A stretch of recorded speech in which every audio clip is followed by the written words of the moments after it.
Hello viewers, my name is Amit Mahajan and I welcome you all to my YouTube channel Layman History and Geopolitics. Friends, today we'll be discussing about a topic which is trending actually. A politician from DMK, Mr. A. Raja, has spoken that India is not a nation. One culture and one tradition make a nation, and India is just a subcontinent because Tamils have their own tradition and cultures. Odia people have their own tradition and cultures. Likewise for Malayalis and the people from Manipur. This gentleman earlier too had given such statements.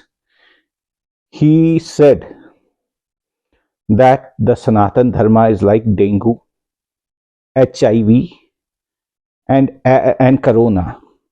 And as these diseases do not have any cure, they should be eradicated. And in the same sense, Sanatan Dharma too should be eradicated.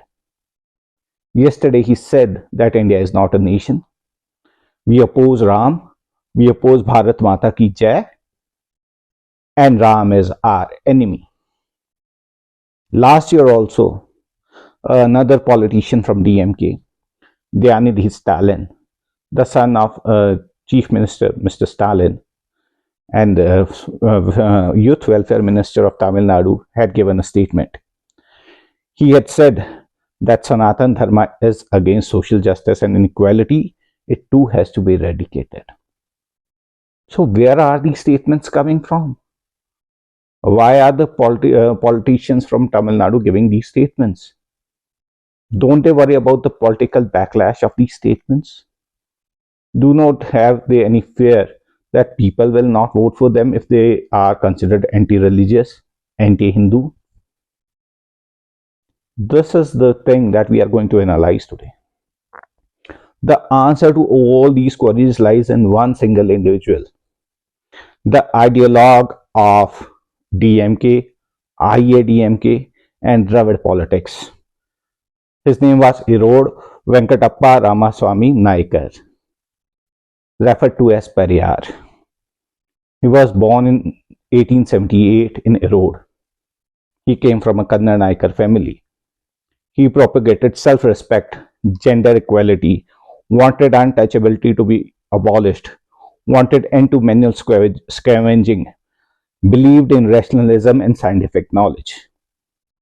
He said that untouchables are the real inhabitants of Tamil Nadu and its culture, and which were now dominated by the people from the north, the Aryans. He was anti-Brahmanism, anti-Baniya, Baniya in the sense that people from the north were referred to as Baniyas in the south. He was anti-Aryan, he was anti-Hindu, and he was an atheist. During those times, 3% of the Brahmins in South India had employment of 70% of the government jobs. Brahmins received gifts and donations from other communities, but discriminated against them in religious and cultural affairs. The stance of Periyar was no God, no religion, no Gandhi, no Congress, and no Brahmins. He said that the power of reason is just given to human beings. Reason should lead to a peaceful life, but instead it has led to poverty and worries for the people due to the dominating forces. Just a moment. He stated that there is no use of acquiring titles or amassing wealth if one has no self-respect or scientific knowledge. I'll give you some instances from his life now. In 1904, Periyar went to Kashi. During that time, he believed in the institution of religion. In his thoughts, he thought that Kashi would be a divine city, a beautiful city, because it was a sacred center of learning and Hindu religion. But when he went to Kashi, he found it to be very appalling. He saw beggars all around. He saw corpses floating in river Ganges. He was a human being. He felt hungry. He went to a eatery, and to his dismay, what he found was that the eatery served food just to the Brahmins. He was very hungry. What he did was, he put a sacred thread around his waist, a janau that we call in Hinduism, and went to the eatery again. But he was given in by his mustache, because Brahmins don't have mustaches. The security guard threw him out of the eatery, and then whatever leftovers he could find, he ate them and extinguished his hunger. The man of such prolific knowledge, who was a believer when he went to Kashi, returned as a non-believer from there. He joined Congress later on. In 1924, he organized a movement known as Vaikom Satyagraha. There was a state and there was a kingdom in the state by the name of Travancore in Kerala at that time. It was a Madras presidency on the whole known at that time. In Madras presidency, there was a state known as Travancore, and there was a city named Vaikom. In Vaikom, there was a temple where the untouchables were not allowed.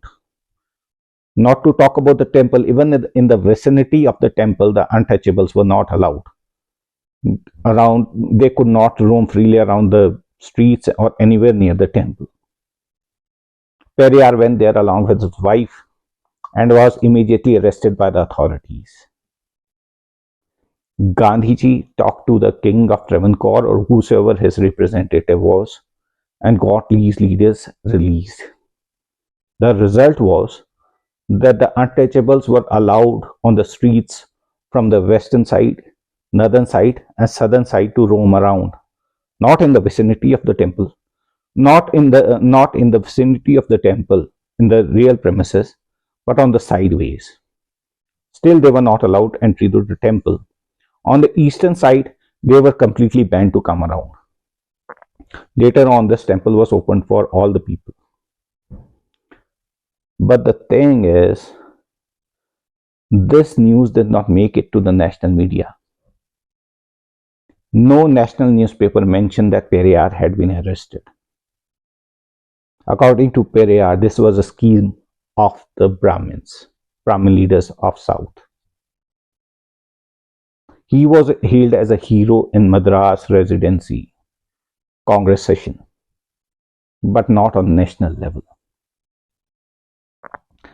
Periyar mentioned that men don't have self-respect.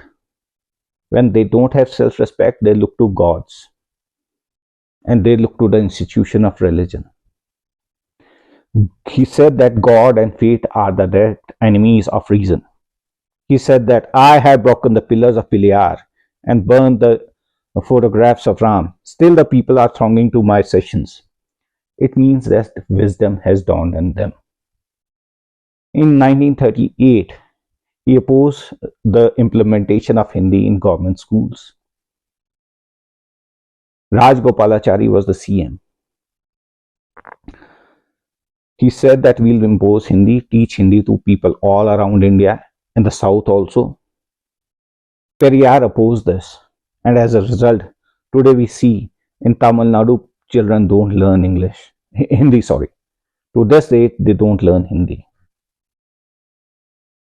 So this was his philosophy, this was his thought. And now you can see this anti-God, anti-Hindu, anti-Aryan, anti-North. These thoughts come from Periyar. He had a great influence on the Tamil people. Periyar wanted a Dravida Nadu, as to say. See, all the political parties at that time wanted freedom from the British. But Periyar wanted freedom from all these social inequalities. He wanted people to live a just life. He established Dravida Nadu, encompassing all the present 5 states of the South, namely Karnataka, Tamil Nadu, Kerala, Telangana and Andhra. C.N. Annadurai was a close aide of Periyar. On 15th August 1947, when the country was getting its freedom, Periyar did not want to go into the government meetings to commemorate the independence. He said, I want Dravida Nadu. But CN Annadurai said that if we don't go to these meetings, these celebrations, we would be considered as puppets of the British. Annadurai wanted freedom from the British and freedom from the Brahmins. In 1967-68, when the country was divided on the linguistic basis, Madras presidency too was cut up. Andhra Pradesh was carved out, but still Karnataka, Kerala, and Tamil Nadu were together. Now here comes a pivotal moment.